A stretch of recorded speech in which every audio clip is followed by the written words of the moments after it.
She had rejected every single one of them.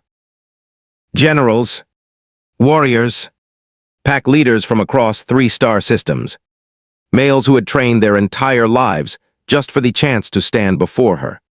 And every single one of them walked away with their heads down and their pride destroyed.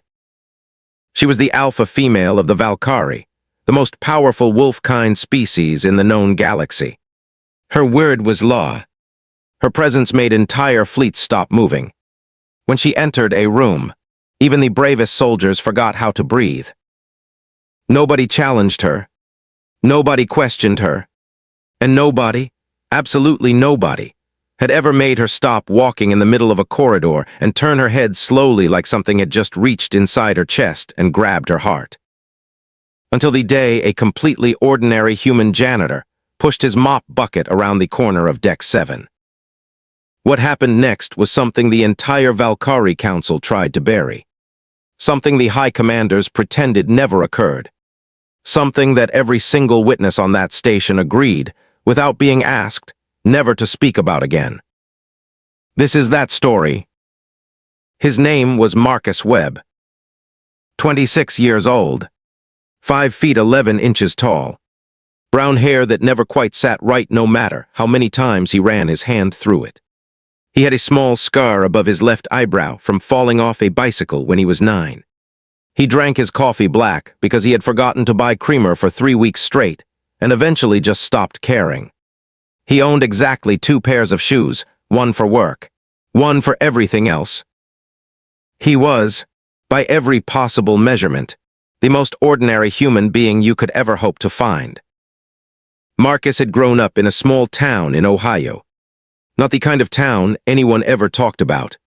Not the kind of town that showed up in news stories or history books. Just a quiet, flat, forgettable place where the biggest weekly event was the Friday night football game, and the grocery store closed early on Sundays. He had never planned to end up in space. That part still surprised him sometimes. Late at night, when the station was quiet and he was finishing his last corridor sweep, he would stop and look out through one of the observation windows at the stars stretching endlessly in every direction, and he would think about how strange life was. How completely and utterly unpredictable. He had applied for the Interstellar Maintenance Corps on a Tuesday afternoon because his rent was 3 weeks late, and the recruiter had set up a table outside the gas station near his apartment. The pay was good. The hours were listed as reasonable. The recruiter had a warm smile and told Marcus the posting was on a deep space diplomatic station called Meridian Cross, one of the most important neutral meeting points between human and alien civilizations in the entire sector. Marcus had asked if the work was dangerous. The recruiter had said no. The recruiter had been mostly right. Meridian Cross was enormous. 17 decks. 42,000 square meters of corridor, laboratory, diplomatic hall, sleeping quarters, hangar bay, and observation deck. It housed representatives from 11 different species at any given time.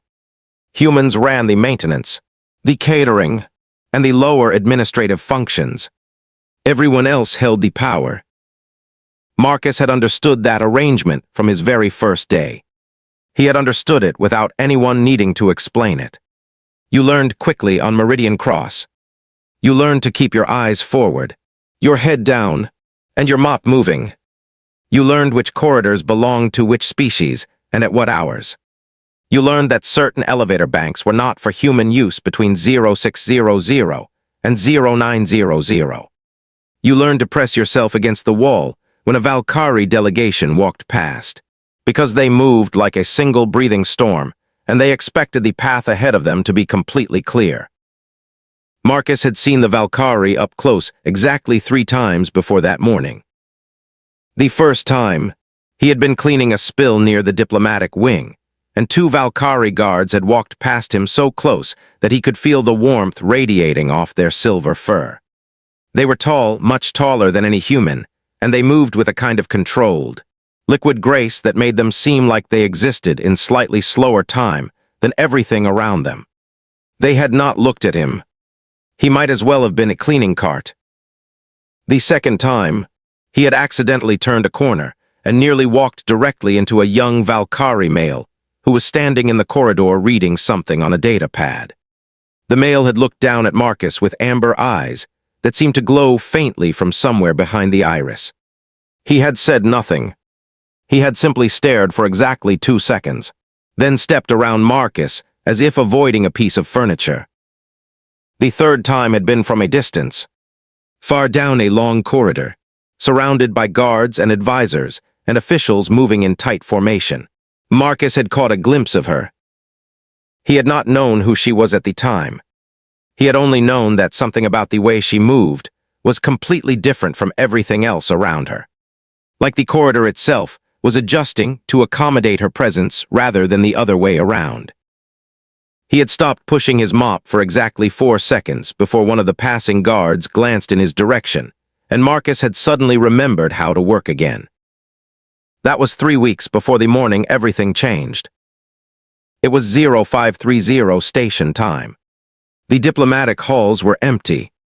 The night crew had already finished their sweep, and Marcus had taken on the early morning shift as a favor to his colleague Denny, who had come down with something unpleasant involving the Thurian food court on Deck 9.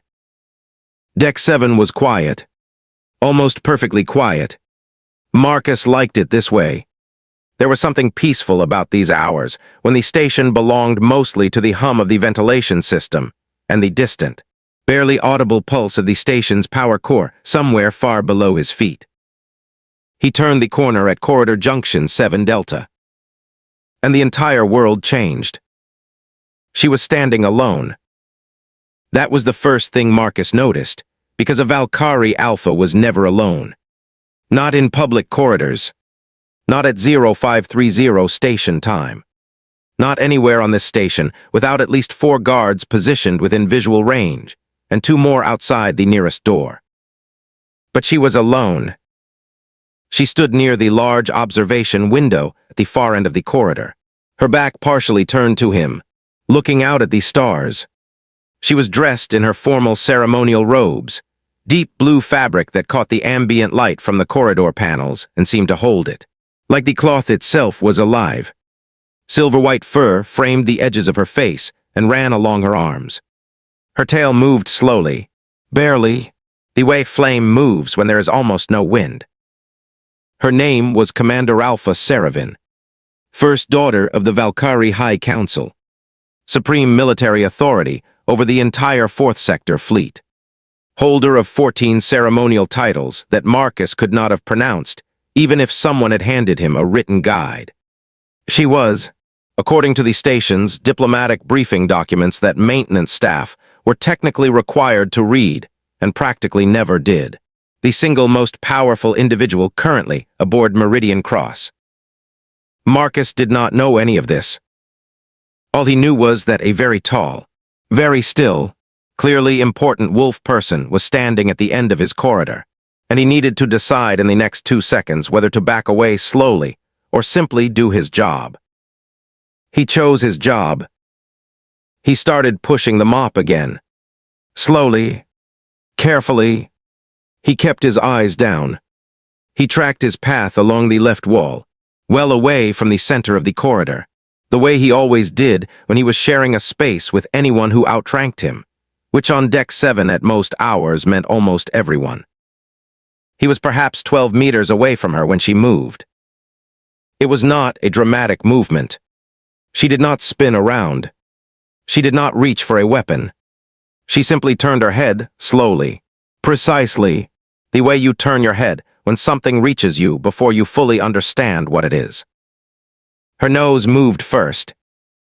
Just barely. Just the faintest widening of the nostrils and a slight tilt of the head, like an instrument being adjusted to pick up a frequency it had not been calibrated to receive. Marcus kept moving. He had not looked up yet. He was watching the floor the way he always did, following the edge of the wall, guiding the mop in long, steady strokes that he had performed so many thousands of times that his arms did it without instruction from his brain. He was 9 meters away when she turned fully. He still had not looked up. He was 7 meters away when she took one step toward him. He noticed that. He noticed it the way you notice something in your peripheral vision, that your brain flags as unusual before you have consciously registered what it is. His hand slowed slightly on the mop handle. His eyes moved upward by reflex. She was looking directly at him. Not past him. Not in his general direction. Directly at him, with amber eyes that held a particular kind of intensity that Marcus had absolutely no framework to understand or interpret. Her head was tilted at a slight angle. Her expression was something between controlled and confused, like a calculation that was returning an answer that did not match any of its expected outputs. Marcus stopped. He was not sure why he stopped. Every protocol he had ever been taught said keep moving. Stay small. Do not make eye contact with senior delegates. Do not create a situation. But his feet had made a decision without consulting him. He stood there, mop in hand, 7 meters from the most powerful being on the station. And for 3 full seconds, neither of them moved. Then she said something, quietly, in Valkyrie, a language Marcus did not speak and had never studied. Her voice was low and measured, and the words she spoke clearly were not intended for him. They were intended for herself. Later, much later, a translation would be provided. And when Marcus finally read those words, he sat very still for a long time and did not speak. She had said, emphasis that is impossible. That cannot be the one, emphasis. Word traveled fast on Meridian Cross.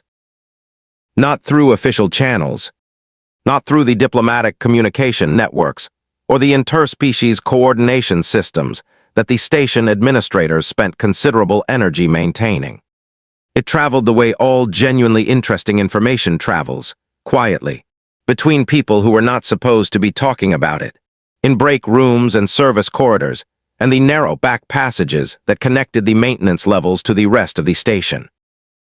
By 0900 station time, every human maintenance worker on Deck 7 knew that something had happened in Corridor 7 Delta that morning.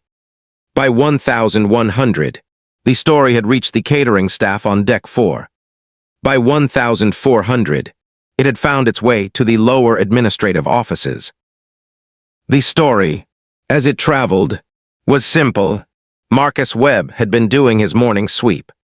He had turned a corner, and Commander Alpha Seravin had looked at him, actually looked at him, stopped, turned, focused in a way that no Valkyrie of her rank had ever been reported to look at a human maintenance worker. Nobody knew what it meant. Several people offered theories. Most of the theories were wrong. Marcus himself said almost nothing. When Denny asked him about it that afternoon over lunch, Marcus had shrugged and said she had probably just heard the mop bucket. It squeaked sometimes on the left wheel. He had been meaning to fix it. Denny had stared at him for a long moment. Webb, Denny had said carefully. She crossed the corridor. She took a step toward you. Maybe she wanted to get past me. She was at a dead end. There was nowhere to get to. Marcus had looked at his food. He had not had a good answer for that. He still did not have a good answer for it. And the honest truth was that thinking about those 3 seconds in the corridor made something uncomfortable happen in his chest that he did not have the vocabulary to properly describe.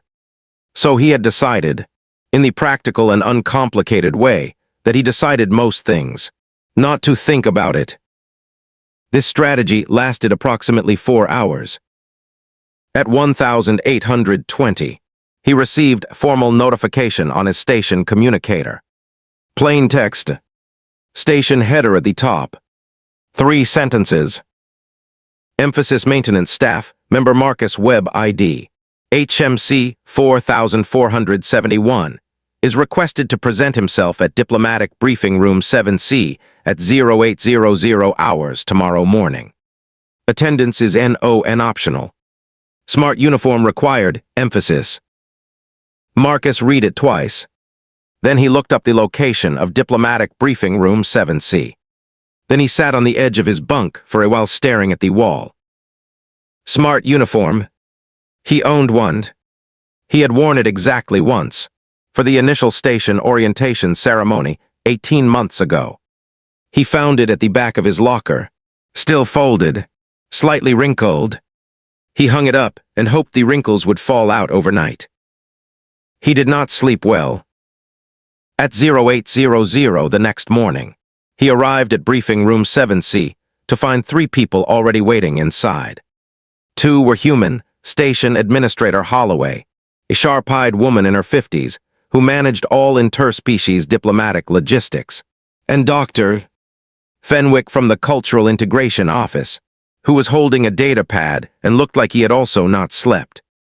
The third was a Valkyrie male Marcus did not recognize, tall and silver-furred, wearing the kind of formal diplomatic attire that indicated a very senior rank.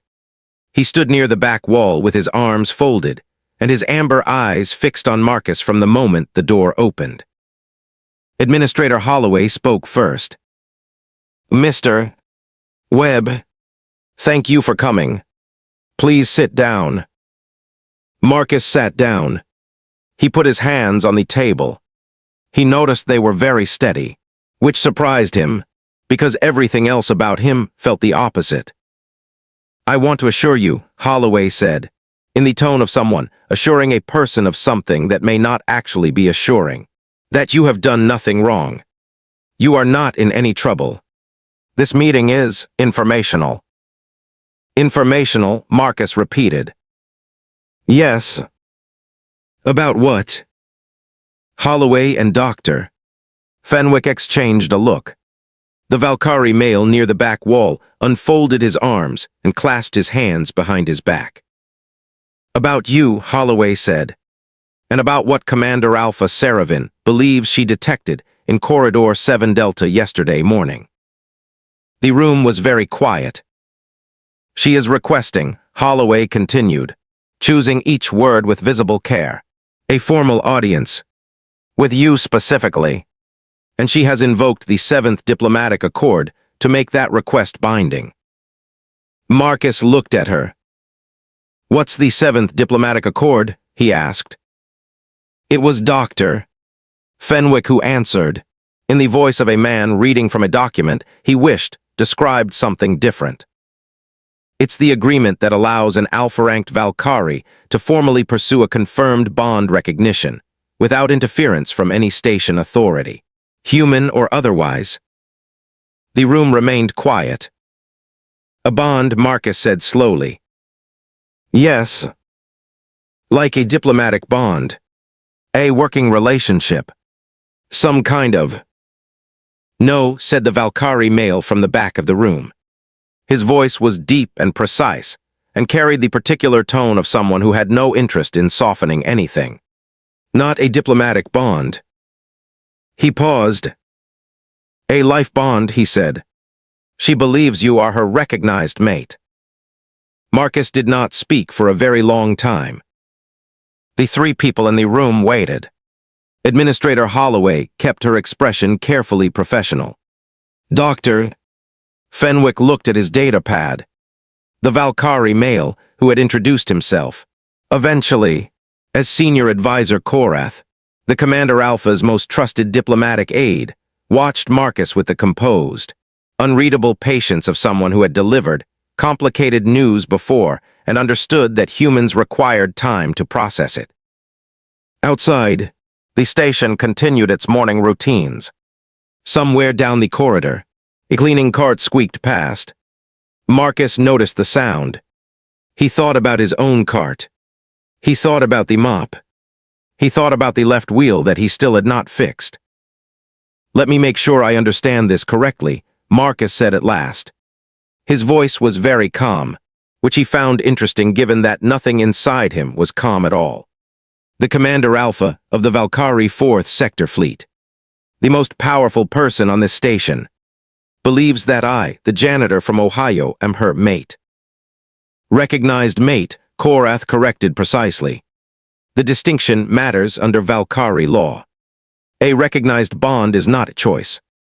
It is a biological and spiritual confirmation that occurs when an alpha encounters their designated counterpart. It cannot be manufactured. It cannot be mistaken. When it occurs, it is considered absolute. It's never happened with a human before, Doctor. Fenwick added quietly, in the tone of a man who found this fact both fascinating and deeply alarming. In all of recorded Valkyrie history, which spans roughly 4,000 years of documented contact with other species, there is no confirmed case of a Valkyrie alpha forming a recognized bond with a human. So this is unprecedented, Marcus said. Completely, said Holloway. And she's certain. Korath's expression shifted, just barely, in a way that Marcus was beginning to learn meant the Valkyrie equivalent of emphasis, yes. And the certainty is not something any of us are comfortable with, emphasis. The Commander Alpha does not make errors in bond recognition, Korath said. It is physically not possible for her to do so. What she detected in that corridor was real. What she is requesting from you now is a formal audience, nothing more than a conversation, so that the process can be properly acknowledged according to Valkyrie tradition. And if I say no? The question landed in the room like something heavy being set down on a glass table. Holloway answered it, carefully. You have the right to decline the audience. The 7th Diplomatic Accord grants her the right to request. It does not remove your right to refuse, she paused. However, I want to be transparent with you. Marcus, a refusal, particularly a human refusing a Valkyrie alpha bond recognition, would create a diplomatic situation that this station has no existing framework to manage. The implications for human-Valkyrie relations across the sector would be, she stopped. Significant, Fenwick finished for her. Marcus looked at the table. He thought about Ohio. He thought about his 2 pairs of shoes. He thought about 3 weeks of not buying creamer, and the way the stars looked from the observation window at 0530 on a quiet morning. He thought about the way she had turned her head in the corridor. That precise, deliberate movement. The look in her eyes, that calculation encountering an answer it had not prepared for. He thought about the words that had been translated for him. Emphasis that is impossible. That cannot be the one, emphasis. He had thought about those words quite a lot since reading them. Not because they hurt, they did not hurt. Exactly. But because he recognized the feeling behind them. The feeling of reality delivering something your expectations had no room for. He was familiar with that feeling. I'll take the meeting, Marcus said. Korath nodded once. Holloway let out a breath that was very small but audible. Fenwick made a note on his data pad. There is one more thing, Korath said. His voice had shifted, not softer, but different, more careful. Before you meet with her, there is something you should understand about what a recognized bond means for a Valkyrie alpha. He paused. It does not only affect her, Korath said. According to our oldest records, the ones that most of my people consider historical legend rather than active science, when a true bond recognition occurs, it changes both individuals. Permanently. Marcus looked up. Changes them how? He asked. Korath's amber eyes held his for a long, steady moment. We are not entirely sure, he said, because it has never happened between our species before. The meeting room they chose was neutral ground. Not the formal diplomatic chambers with their high ceilings and ceremonial banners. Not the maintenance levels where Marcus spent his working hours. A mid-station conference room on deck 8, clean. Simple, with a long table and chairs on both sides and a single wide window looking out at open space. Marcus arrived first. He straightened his smart uniform. He did not know what to do with his hands, so he placed them flat on the table, then thought that looked too formal, then moved them to his lap, then decided that looked too nervous. He was still deciding when the door opened. She entered alone. No guards. No advisors. Not even Korath. Marcus would learn later that she had specifically instructed everyone to wait outside, a decision that had apparently caused significant quiet distress among her protection detail, who considered it a serious breach of every security protocol they operated under and had been overruled firmly, and without discussion. She was taller than he remembered from the corridor. Or perhaps it was simply that he was now looking directly at her, rather than trying very hard not to. She moved into the room with the same fluid, controlled gravity that he had noticed before, that quality of existing in slightly different time from everything around her. She sat down across from him. For a moment, neither of them spoke. Up close, her eyes were remarkable. Not just the amber color or the faint luminescence behind the iris, but the intelligence in them. The complexity. Marcus had the sudden, distinct impression of looking at someone who had been carrying a very large weight for a very long time, and was accustomed to not letting anyone see it. She spoke first, in standard, the common language of Meridian Cross, which Marcus had not expected. "You are afraid," she said. It was not a question. A little, Marcus said honestly. Something moved across her expression. "That is reasonable." "Are you?" he asked. "Afraid. I meant." She was quiet for a moment. "In my culture, an alpha does not experience fear. It is considered incompatible with the role." "That sounds exhausting," Marcus said. She looked at him, and then, slowly, so slowly it was almost invisible, something shifted at the very edge of her expression. Not quite a smile, but the idea of one. "It is," she said quietly. "Yes." They talked for 2 hours. Not about the bond. Not about Valkyrie law or diplomatic consequences, or what any of it meant for anyone outside that room. They talked the way two people talk when they are both surprised to discover that a conversation is easier than they expected. She told him things she said she had not spoken aloud in years. He told her about Ohio, and the stars from the observation window, and the coffee without creamer, and the bicycle fall that left the small scar above his eye. She asked about the scar. He explained. She listened with the focused, complete attention of someone who had spent years surrounded by people performing the act of listening rather than actually doing it. When they finally stood to leave, she paused at the door. "I want you to understand something," she said. She was not looking at him when she said it. She was looking at the window, at the stars. "I did not choose this, but I have spent a great deal of time choosing things that turned out to be lesser than what I told myself they were."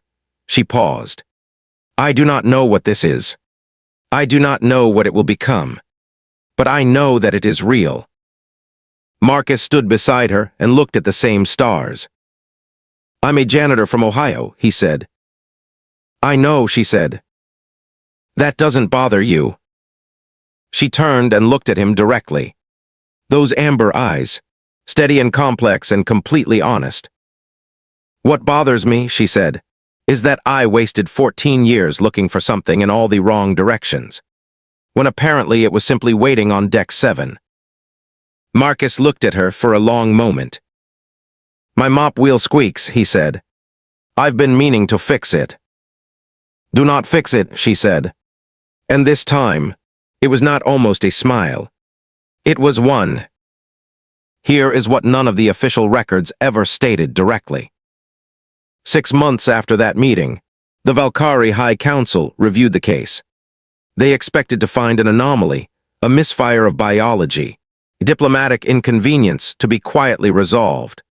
Instead, their own scientists found something in the oldest Valkyrie texts that nobody had taken seriously in centuries.